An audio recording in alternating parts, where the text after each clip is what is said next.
Hey everyone, it's Total, and I am going to be going over the kind of progression in Legion from the second the expansion starts to when you can get to raids, and all of the fun stuff that happens in between. So it should be happening, I'm not sure if it's in the pre-patch or if it doesn't happen until launch, is that basically the first major Legion event is this whole Broken Shore scenario. It's this long scenario where it kind of plays out a little bit differently for the Alliance and the Horde, but it's like, this kind of raid scenario thing where there's up to like 40 people in it at a time, and you kind of go through fighting the Legion as they're arriving at the Tomb of Sargeras in the Broken Shore. Basically, the too long didn't read version is that shit goes down and it doesn't go so well, and the Legion kind of brute forces their way into Azeroth anyway. And then everyone kind of ends up regrouping at Dalaran. And that's when the expansion actually starts, is when you get to Dalaran. Once you're there, the first thing that's going to happen is that, depending on what class you are, you're going to get a quest. Your quest is going to be to go talk to some guy that kicks off the quest chain for your class. All classes will end up going to the same place, but once you get to that place, you'll choose the weapon that you want to pursue for your spec, and then you will go do a special scenario just for that spec. You won't be able to change what weapon, or get a new weapon actually, until you hit level 102, so you kind of have to get the weapon that you're intending to level with. At least level with. Not necessarily play an endgame, but you really don't want to have the wrong weapon for the first couple of levels, and you probably don't want to have to stop and go do another scenario in the middle of all leveling anyway, because these things are kind of long. They take about 30 to 40 minutes from the 4 or 5 that I've done. But basically, once that happens, you go through this epic quest, you get your special artifact weapon. You're on a Disc Priest, and this is my artifact, Light's Wrath. It's got its own special kind of color that looks like the heirlooms and everything. You end up coming to your order hall. This is the Priest order hall in here, and every class has their own. They all have portals from Dalaran that, like the Priest one is over here in the Silver Ring, or if you're Horde, it's over in here, but like, there's a, Shaman ones in different places. I've seen Rogue one. I know the Demon Hunters have a really cool one that's off like an island floating off the side of Dalaran that you have to glide to get to. It's really cool stuff. But you can port back and forth between here and Dalaran. Let me show you guys. It's like simple portals. It's portal to Dalaran. You click that and you end up back in Dalaran. So basically, hearthing to Dalaran is the same as being at your order hall. So once you set up your order hall and everything, there's like a couple introductory quests similar to the Garrison from Warlords. But the payoff eventually is that you get there's some missions here that might look a little familiar. I actually don't have the map on this character. But basically there's a map that comes up that looks kind of like this map, and you click on it and you say, I want to go quest, like in High Mountain or something, and then you get a quest that ends up taking you to that zone. You can level in whatever order you want, do whatever you want, it doesn't matter. But while you're doing that, you're going to be collecting artifact power for your weapon. See, this has replaced my experience bar, and on this character it is 110. This is what the artifact screen looks like. It's basically a second leveling thing. I started here, I've kind of gotten around here. I haven't really done anything at max level on this character, so this is about as much as you can expect. Some points are in some random places, because this is in alpha, and like I got this trait up here because the entire weapon got moved around at one point, and I just never lost this one, which is kind of cool. But basically you're leveling that up through the leveling process. The artifact weapon is the single most important thing in the entire expansion, because not only is it your weapon, and it controls the weapon item level, it has all these nifty traits, there's also this kind of passive trait thing, where as you get more of these traits, this number goes up. And the higher this number is, you just get flat out damage bonuses, or healing bonuses, or something like that.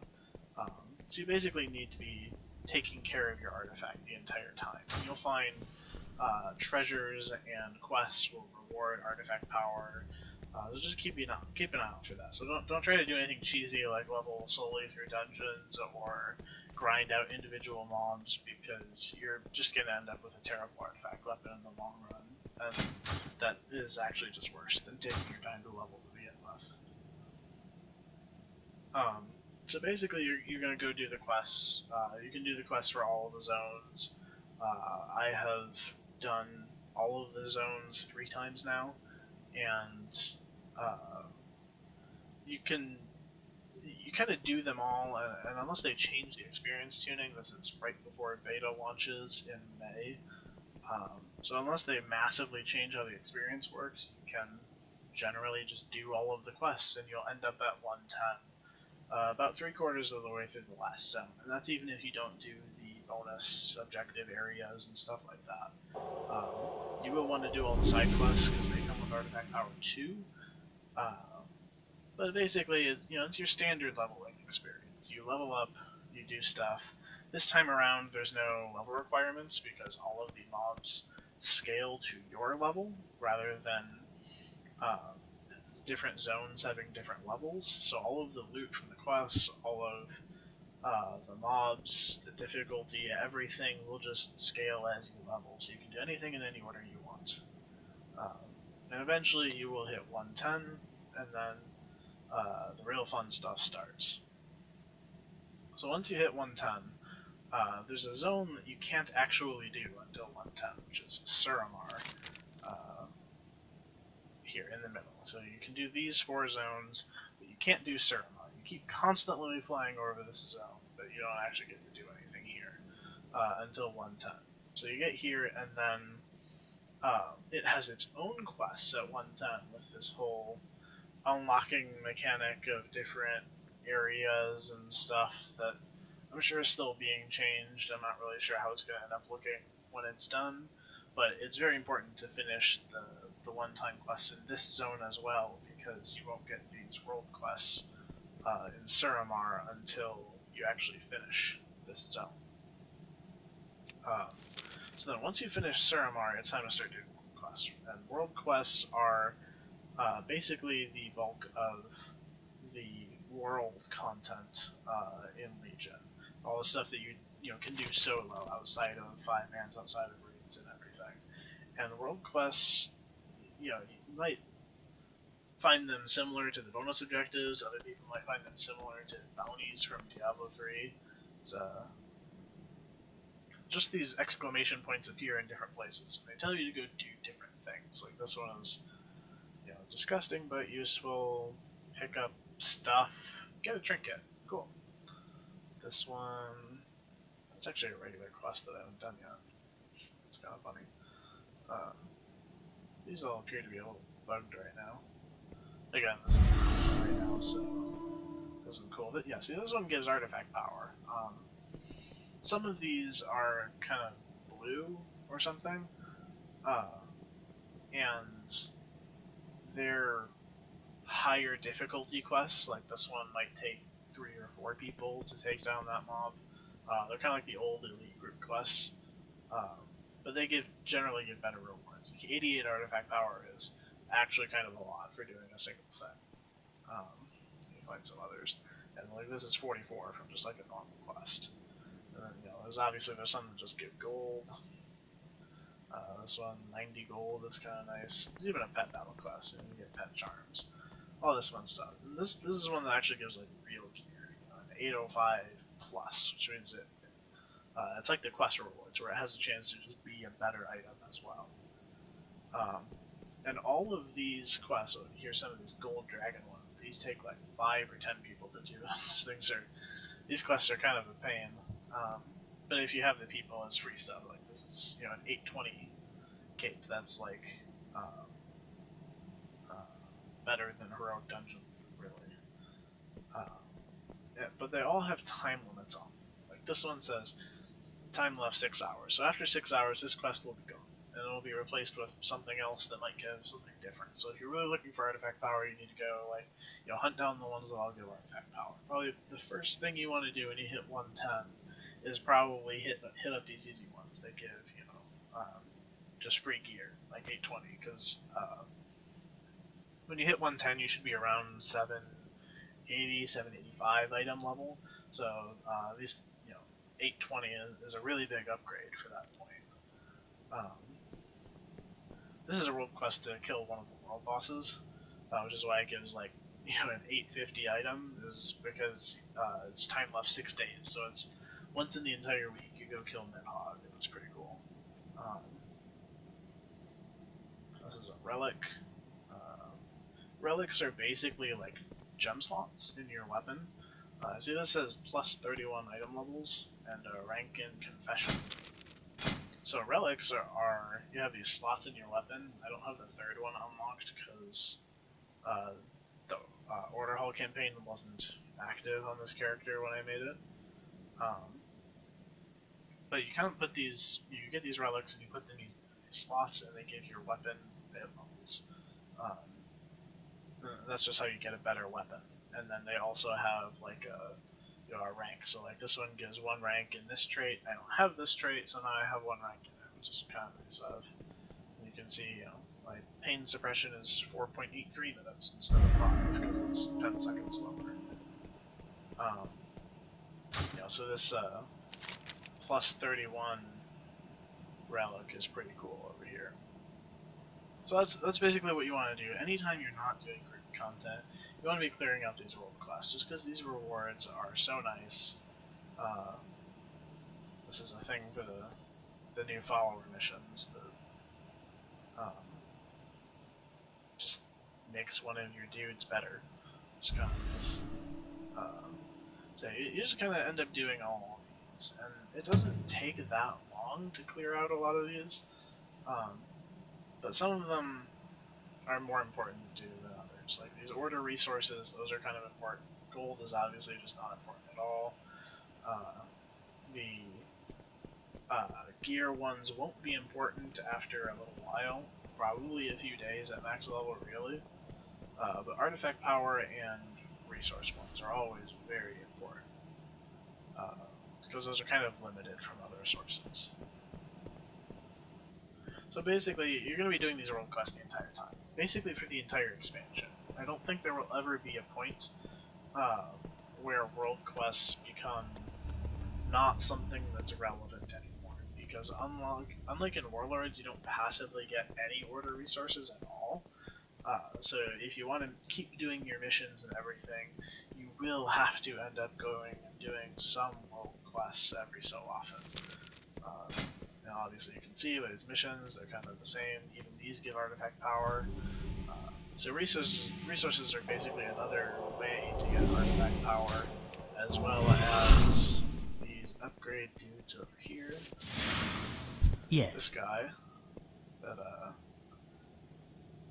you basically kind of unlock these things. You can pick one of the two. You can see they cost a lot. This is 10,000 resources, but the ultimate payoff is that you get to wear another legendary when you get all the way to the bottom. So that's really important to get order resources. Stay the course.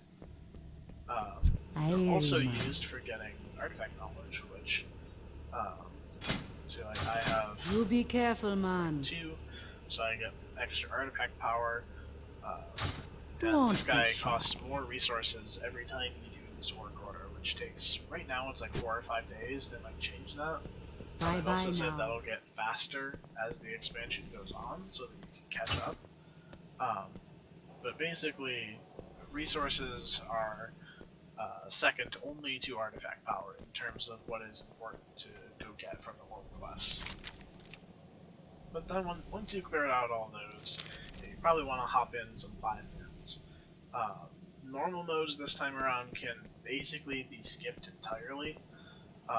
You can do all of the normal modes while leveling. They all kind of scale to whatever level you are, like the zones do, so you don't have to worry about not being the right level for a dungeon, or being able to run like 2 dungeons at a time. But I will say that the dungeons are not very useful while leveling. There are some quests that point you to doing them, but overall, they take a really long time. You don't get a lot of experience from them. And there's only like 1 quest for each dungeon, so it's not like you get a lot of experience from that either. I'd mostly just kind of skip over those until you can get to do heroic. You can see you need 810 item level to do heroic.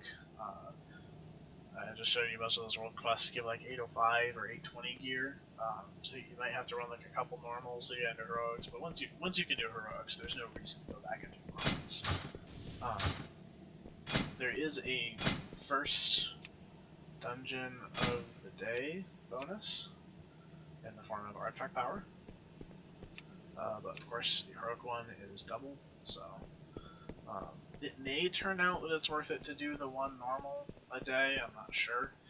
I'm not really sure how scarce artifact power is going to be in the end, but we'll see. But basically you can kind of skip over normals to heroics, just like every other expansion before. And then once you get past heroics, there's even mythics. Black or cold, heroics drop. What do they drop? 825 is the base for their drops, and normals are 805. And then of course you have mythics, which start at 840 here. And then mythic plus beyond that, which is basically the new version of challenge modes that they're kind of like Diablo Greater Rifts, where they get harder and harder, better and better. I'm out of and range. at the end of the week, you get this chest, which I can't open because I haven't actually done these on this character. But basically the highest mythic dungeon that you cleared in 1 week. The next week, this chest has loot based on whatever one you cleared. So you get better and better loot the higher you get for those. So that's also something that you're probably going to want to keep doing. It really depends on the way everything pans out as to whether it's worth doing those or not, but we'll see. I'm really excited for them, but in the end it all depends on whether it's worth spending the 5 or 6 hours a week doing mythic dungeons for it. And then of course in the end, raids. And then hopefully you should be all raid geared by the time you have enough mythic gear. Mythic 5-mans, even at the base level, drop 840, and currently the normal mode dungeons, that's a 5-man, Emerald Nightmare, here we go. Normal Emerald Nightmare is dropping 850, so it's only slightly higher than the mythic dungeons, and that goes all the way up to that's not right. 720. That's not right at all. Okay, so this loot for these is a little broken right now. But at least we know that the normal's drop 850. So we're gonna end up doing those. There's also a kind of quest line to get your 3rd relic slot that I think I'm currently on this character. I just haven't had the time to do it. It's in here somewhere.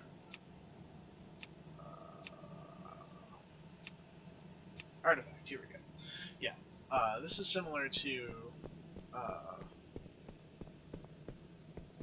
the old, like, the Ring Quest in Warlords, or the Legendary Quest in this in Pandaria, where you kind of have to do a couple different heroics. You have to get Blood of Sargeras, which is a crafting material, kind of like Savage Bloods, or the whatever the ones in 6.2 are called that come from Hellfire. Basically you do this whole quest line, and then you can get your 3rd relic, which means you can get 30 to 40 more item levels on your weapon, which is very important because these are a little bugged right now. But you know, even if you have like 2 30 item level ones, you know, you only go up to 8, 10 on your weapon. So you kind of need to have this third one to raid because otherwise your weapon will just be 20 or 30 item levels behind the rest of your gear. So that's a good quest line to keep an eye on. But so in short, once you hit 110, you want to be looking for artifact power to level your weapon.